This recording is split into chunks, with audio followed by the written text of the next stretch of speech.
આજે કાંતાબેન જે રમેશભાઈના માતુશ્રી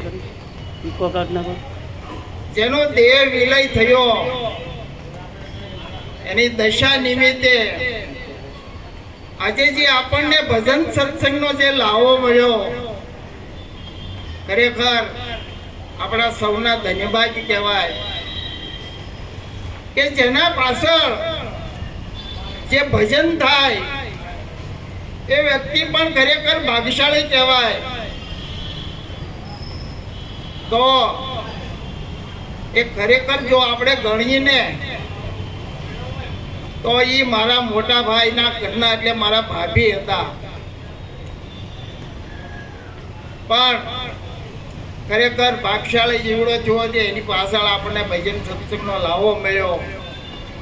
કારણ કે દેહ કોઈનો રહ્યો નથી અને રહેવાનો પણ નથી. આજે કાંતાવાનો દેહ વિલય થયો એ દેહ તો 5 તત્વનું પૂતળો હતો, પણ એની અંદર જે રમી રહેલો હતો જેને આપણે કહીએ છીએ આત્મા. પણ સંતો તો ગીતાની અંદર આપણને કહે છે કે ભાઈ આત્મા તો જન્મતો નથી, આત્મા મરતો નથી, તો આત્મા આવતો નથી ને આવતા આત્મા જતો પણ નથી. જો આવું જો કહેતા હોય તો કાંતાબાનો આજે આત્મા આપણી ભેળો છે. પણ એને ઓળખવા માટે આપણે એવી દિવ્ય દ્રષ્ટિ જોઈ. કારણ કે સંતો પોકારીને કહી ગયા છે કે ભાઈ એ જન્મતો નથી, મરતો નથી, આવતો નથી. એવો જો આત્મા હોય તો અત્યારે આપણી હાજરમાં હોય જ નહીં. નથી ઓળખાતો એનું કારણ શું છે? કારણ એક જ છે કે હરેક ઘટની અંદર મનુષ્ય માત્રની અંદર આત્મા તો છે જ. પણ આત્મા છે પણ આપણે એની અંદર જીવ દશાનો ભાવ લાગી છે. કારણ અજ્ઞાન દશા આપણને લાગી છે, એને આપણે કહીએ છીએ જીવ. અજ્ઞાન દશાને હિસાબે જે કઈ આપણને આ જે દેખાય છે એ ખરેખર એ પરમાત્માની માયા છે. પણ માયાની ઓઠે જે કામ કરી રહેલો છે, જેનાથી ખવાય છે, જેનાથી પીવાય છે, જેનાથી આંખથી દેખાય છે, કાનથી સંભળાય છે, મુખથી બોલાય છે, હાથથી લેતી દેતી થાય છે, આ જે આપણા અંદર જે કામ કરી રહ્યો છે, જેના વડે આપણને એ બધું સમજાય છે, એ જે આત્મા છે ને એ આત્મા આવતો નથી ને જતો નથી. પણ ખરેખર આપણી અંદરથી જે આ નીકળી જાય છે ને એ નીકળી જાય છે એ પ્રાણિયા. એટલે હમણાં આ બેની કીધું ને કે પ્રાણિયા ભજી લેને કીર્તાનયા તો સપનું છે સંસાર. પ્રાણિયા ભજી લેને કીર્તાનયા તો સપનું છે સંસાર. ધન દોલત ને માલક જાના પુત્ર ને પરિવાર. ધન દોલત ને માલક જાના પુત્ર ને પરિવાર.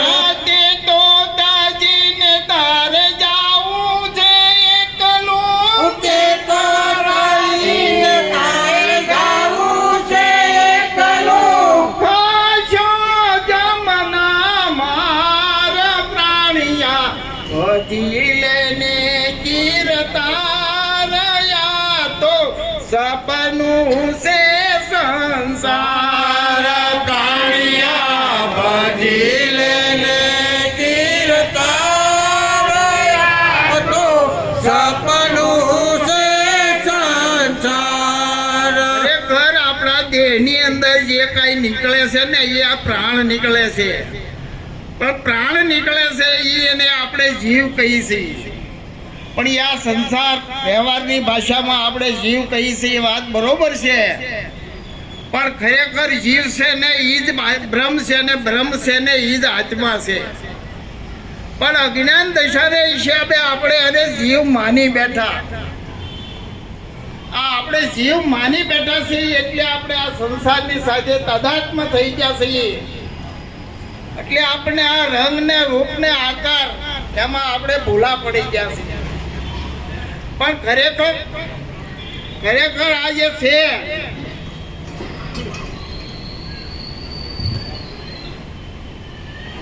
જે આપણને આ જે દેખાય છે ત્યાં જ આપણી આ ભૂલ છે. કારણ કે આજે કઈ આપણને દેખાય છે એ બધું પરમાત્માનું સ્વરૂપ છે, પણ ત્યાં એની ઉપર આપણે એને નામ રૂપ અને ગુણનો આરોપ લગાવ્યો.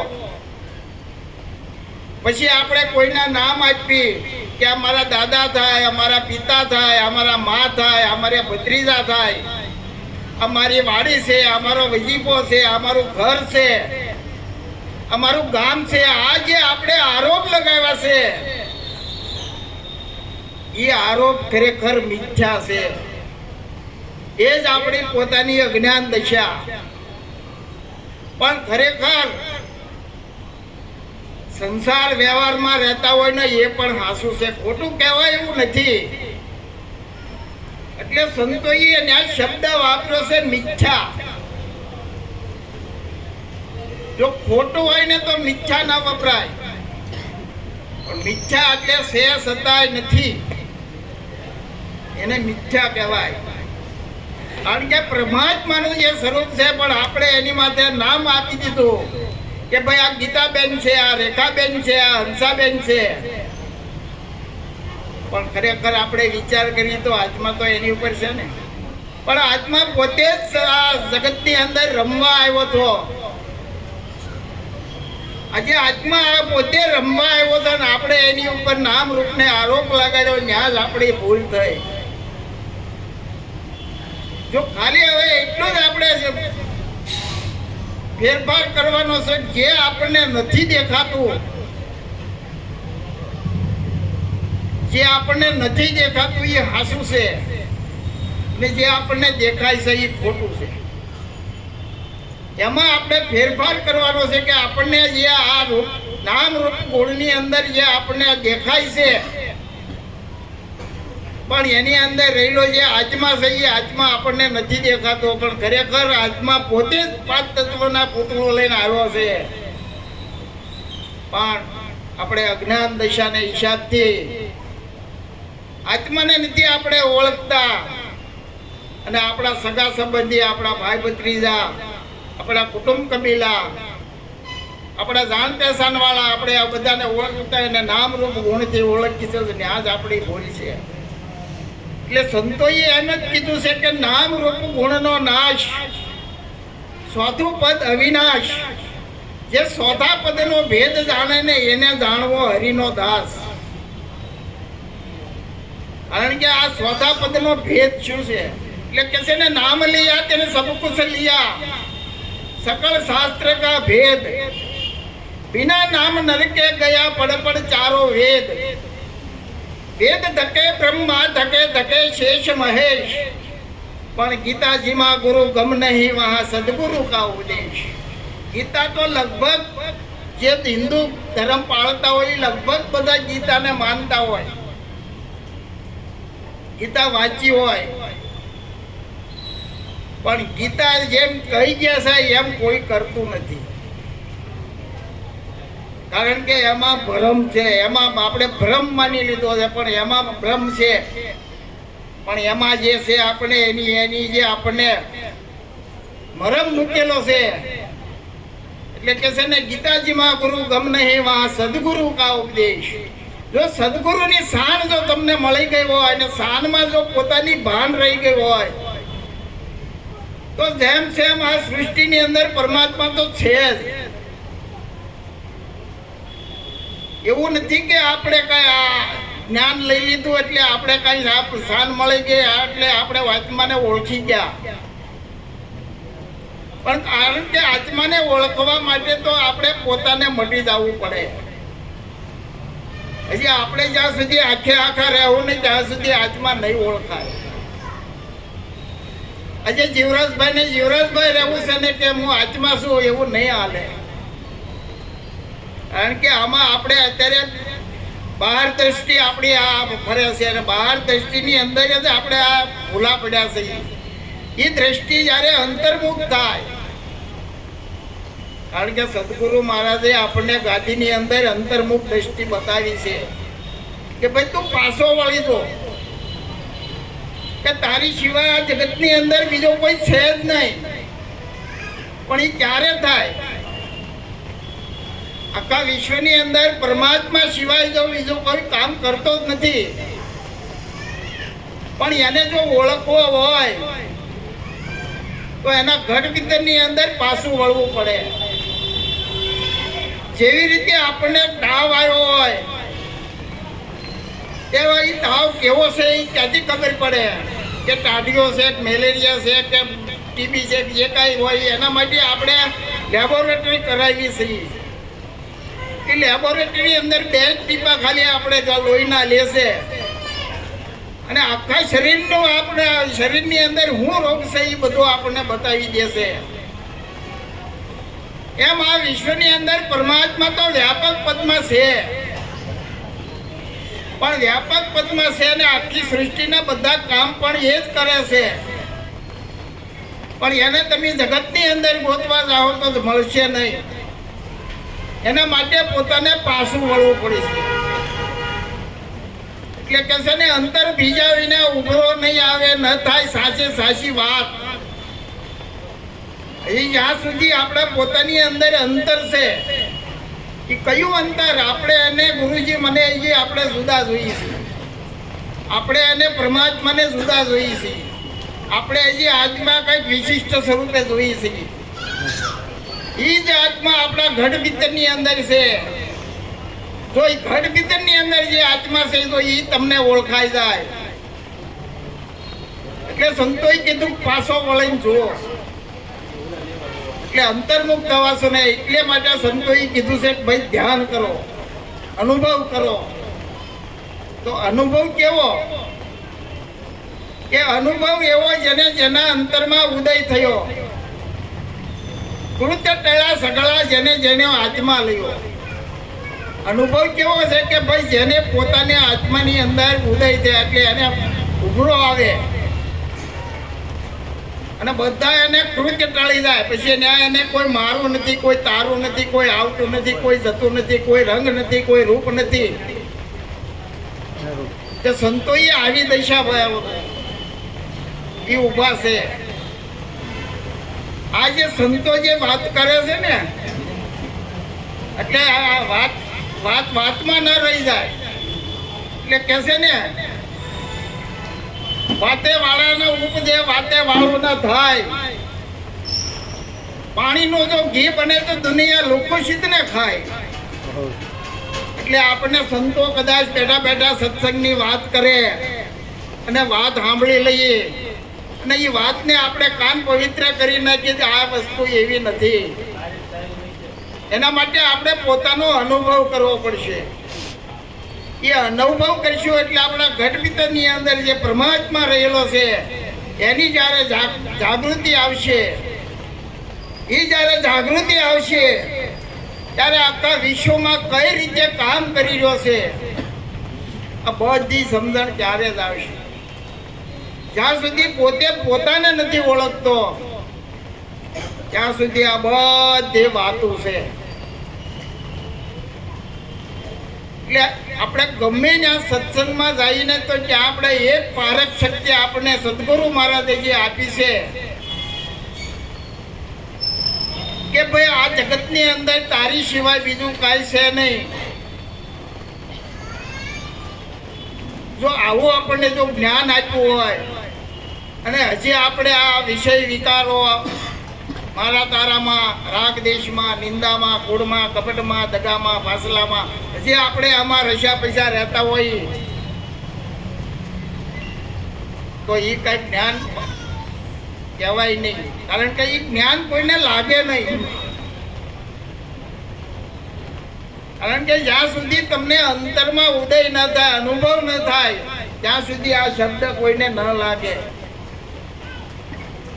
અને જ્યાં સુધી આ સત્સંગમાં આ એક પારક શક્તિ આપણે સદગુરુ મહારાજે શી આપી છે કે ભાઈ જે કોઈ વાત કરે છે એ વાતમાં આપણને પરમાત્મા અને સંસારને ભેગા કરવાની વાત કરે છે કે એને અલગ પાડવાની વાત કરે છે. જો અલગ પાડવાની વાત કરતો તો માનવાનું કે આ સત્સંગ હાસો.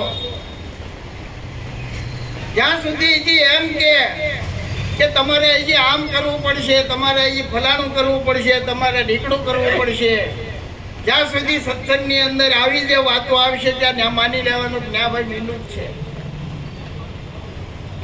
કારણ કે આમાં કરવાનું કાંઈ છે જ નહીં. જે કાંઈ આપણે બની બેઠા છીએ જન્મો જન્મથી છીએ, કાંઈ આજકાલના આપણે નથી. તમને એમ લાગે કે આપણે આજ અત્યારે જ ભેગા થયા, ના ના એવું નથી. આપણે ઘણા હજારો વર્ષથી આપણે હાજર જ છીએ.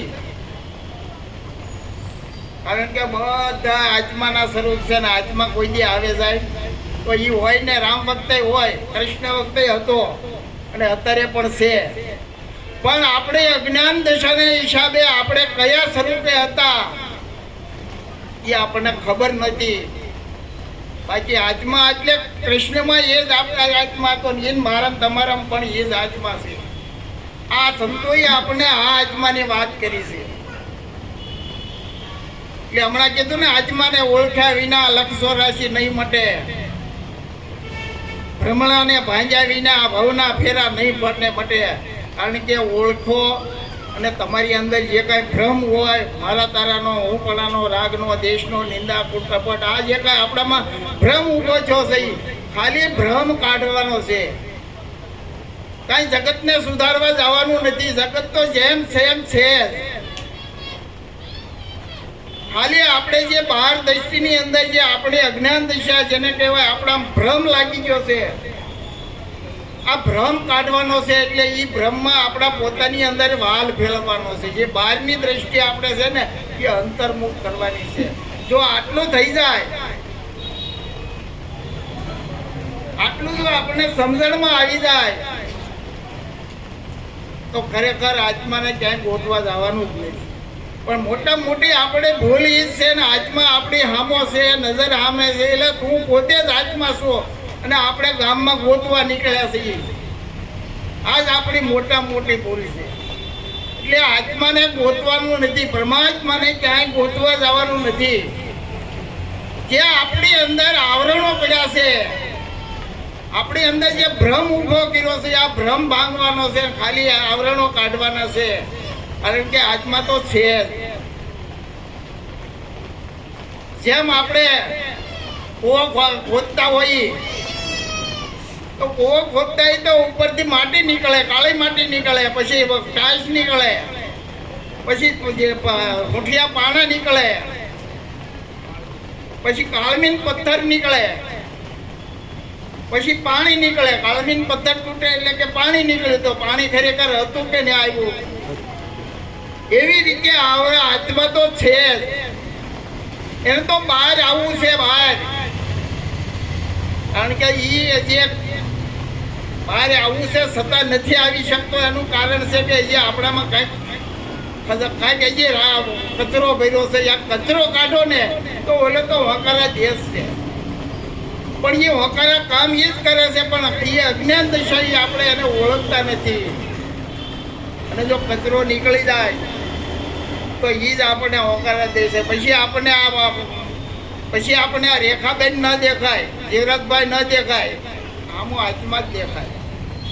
આવી જ્યારે આપણી નિત દશા થઈ જાય, આપણું લક્ષ્ય આવું જ્યારે બંધાય, ત્યારે માનવાનું કે આપણે અહીંયા આત્માને કંઈક ડગલું ભર્યા છે.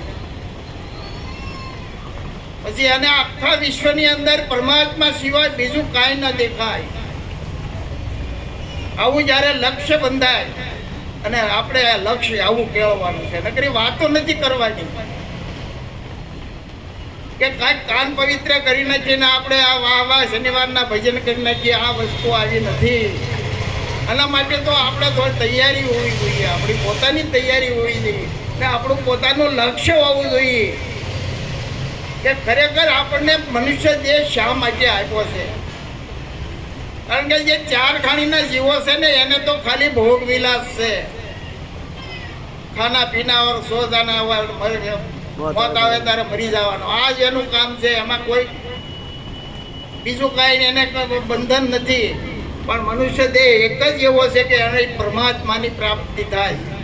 પણ આપણે નકર બધા જાણીએ છીએ કે મનુષ્ય દેહનું કાંઈ નથી આવતું, મર્યા પછી એનું કાંઈ કામમાં નથી આવતું.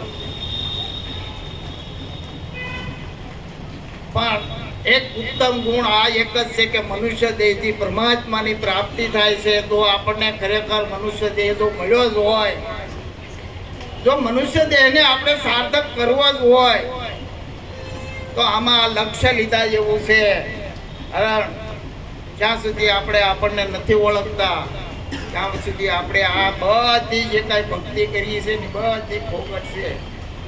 જો આવું ધીરે ધીરે એક ડગલું વાંચશું ને તો એ આપણું ભાતું છે. એટલે આપણે પોતાના સ્વરૂપની અંદર આપણું રોકાણ કેટલું થયું એ રોકાણ જેટલું વધશે ને એ જ આપણું ભાતું છે. બાકી તમારે ગમે એટલી મિલકત મૂડી હશે, કદાચ તમારું કુટુંબ પરિવાર ગમે એટલું જલસાલી કરતું હશે, પણ એ તમારી સાથે ભાતું નહીં આવે. એ તમારા જન્મના ફેરા વધારશે. સત્કાર્ય કરશો તો તમને એક જન્મનો ફેરો વધારશે. પણ જો ભજન કરશો તો આના દેહથી તમારી મુક્તિ છે. આવું સદગુરુનું જ્ઞાન છે. જેને જેને સમજાય એના ખરેખર ધનભાગ છે. આટલું હું કહી મારી વાણીને હું વિરામ આપું છું. સદગુરુ